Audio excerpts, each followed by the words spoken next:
यहाँ पे मौजूद हमारे तमाम भारतवासियों, देश के प्यारे नौजवान बुजुर्गों और भारत के पवित्र धरती के रहने वाले मूल निवासियों, हम सब एक थे और एक हैं। आशा करते हमारे देश के माननीय प्रधानमंत्री जी आदरणीय श्री नरेंद्र मोदी साहब, खुदा उनको अच्छा रखे, भला रखे। दुआ दे दीजिए कि उनका घर बस जाए, इसलिए कि जिस आदमी का अपना घर नहीं होता है वो किसी का घर बसने नहीं देता है। ये एक साइकोलॉजिकल प्रॉब्लम है, साइकोलॉजिकल प्रॉब्लम है। ऑनरेबल प्राइम मिनिस्टर साहब कहते हैं कि आंदोलन करने वालों को कपड़ों से पहचाना जाता है। 127 करोड़ देशवासियों के माननीय प्रधानमंत्री जी, पद के गरिमा का कुछ तो ख्याल रखिए। देश के प्रधानमंत्री की ये भाषा नहीं होनी चाहिए। आप किस लिबास से हमें पहचानेंगे? केरला में आंदोलन चल रहा है लुंगी पहनने वालों से और बंगाल में चल रहा है धोती पहनने वालों से। मुझे अफसोस है, हमें पता नहीं था कि आपकी दृष्टि इतनी कम है कि आप कुछ लिबासों को देखते हैं। अगर कुर्ता पायजामा ही नजर आता है तो अपने आप को देख लेते। पिछले 30 सालों से आप भी तो कुर्ता पायजामा पहन रहे हैं। ये देश में क्या हो रहा है? माननीय गृह मंत्री जी, आदरणीय श्री अमित शाह जी, आप कहते हैं जितनी आंदोलन करनी है कर लो, हम 1 इंच पीछे नहीं हटने वाले। तो हम भी देश की जनता आपको बता देना चाहते हैं कि जब जनता दौड़ाती है तो 1 इंच नहीं, हजारों मील पीछे हटना पड़ता है।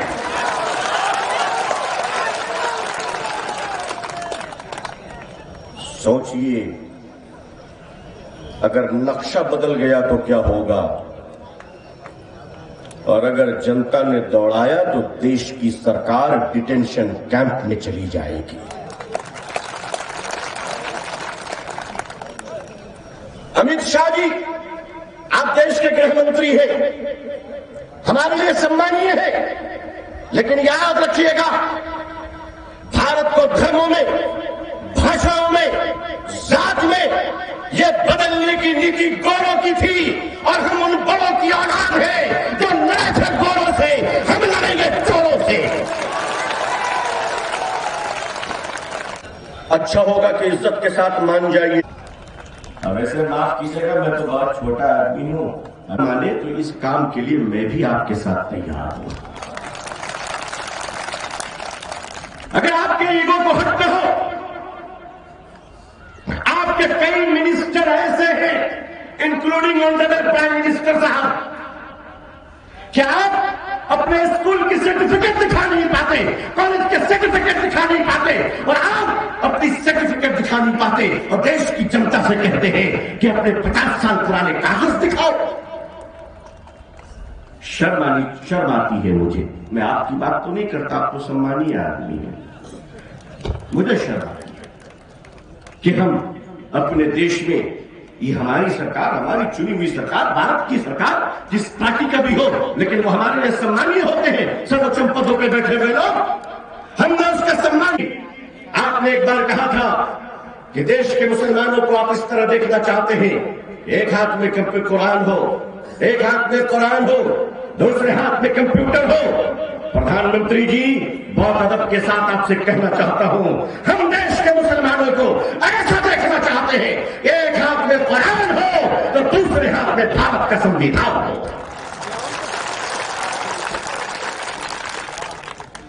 बाबा साहब अम्बेडकर ने जो संविधान दिया है, उस संविधान पर हमें गर्व है। उस संविधान की रक्षा करना हम अपना कर्तव्य समझते हैं। और आपको बता देना चाहता हूं, देश के मूल निवासियों, दलित मुस्लिम, हिंदू, सिख, ईसाई, सब है भाई भाई, जरा मिलकर आ जाओ, बहुत बढ़ गई महंगाई। हमारी ऑनरेबल फाइनेंस मिनिस्टर, हमारी बड़ी बहन श्रीमती निर्मला सीतारमण जी, मैं आज के इस मंच से उनको आदाब करता हूं। खुदा करे कि हमारी आवाज वहां तक पहुंच जाए। वो पार्लियामेंट में जब उनसे पूछा गया कि प्याज बहुत महंगी हो गई, वो कहते हैं अच्छा मैं तो प्याज खा।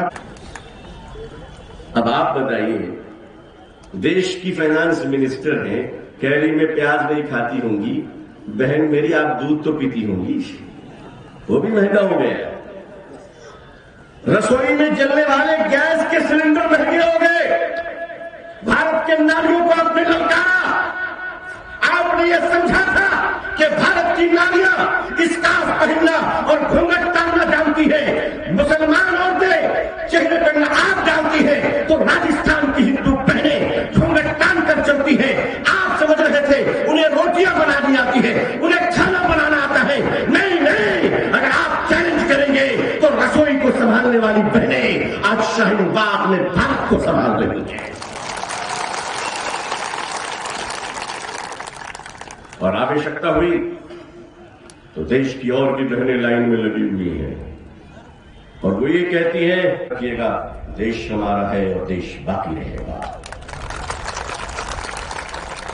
रही बात इस देश के मुसलमानों की, तो हमारी चिंता आप न करें, इसलिए कि आपको तो दोस्ती और प्यार पाकिस्तान से है। आप सुबह उठते हैं और भारत को कम याद करते हैं। आपके कई मंत्री तो ऐसे हैं जो पाकिस्तान पाकिस्तान पाकिस्तान करके उठते हैं और पाकिस्तान पाकिस्तान करके सो जाते हैं। हमें तो चिंता इस बात की है, क्या भारत के केंद्र सरकार में कई मंत्री के पाकिस्तान के एजेंट तो नहीं है? कहीं ऐसा तो नहीं, ये जांच का विषय है, कहीं ऐसा तो नहीं कि वो पाकिस्तान के सीआईए के एजेंट हो, जिनको कहा गया है कि भारत में हमारा माल बेचो।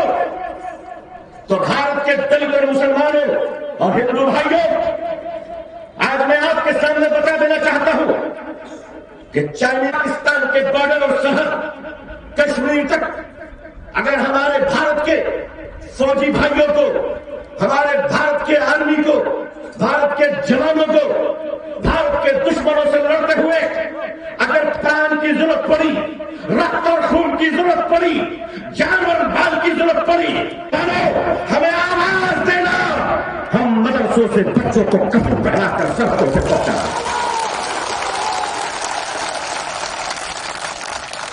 यही हमारा इतिहास है। बहुत गरीब हो गई है,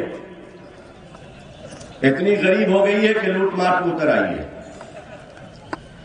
लखनऊ के ऐतिहासिक जगह घंटा घर में ब्लैंकेट दिए थे और खाने को रोटियां दी थी। शर्म आती है मुझे कहते हुए कि उत्तर प्रदेश की पुलिस वो ब्लैंकेट और खाने छीन कर लेकर चली गई। मैं मध्य प्रदेश की जनता से आवेदन करूंगा कि अगर हो सके तो 100-200 ब्लैंकेट यहां से उत्तर प्रदेश की पुलिस के लिए दान में भेजें। योगी जी सन्यासी नहीं है, वो भारत के लिए सत्यान्यासी बन चुके हैं। हमें शर्म आती योगी जी पर। क्या आप योगी हैं? धार्मिक लोगों की भाषा ऐसी होती है कि मां भेड़ों पर टिप्पणी कर दिया, अभद्र भाषाओं का प्रयोग कर दिया। हमें लज्जा आता है, शर्म आता है। हमने देश के हिंदू भाइयों को और देश के लोगों को गांधी के आदर्शों से पहचाना है, गोडसे की औलादों से नहीं पहचाना है।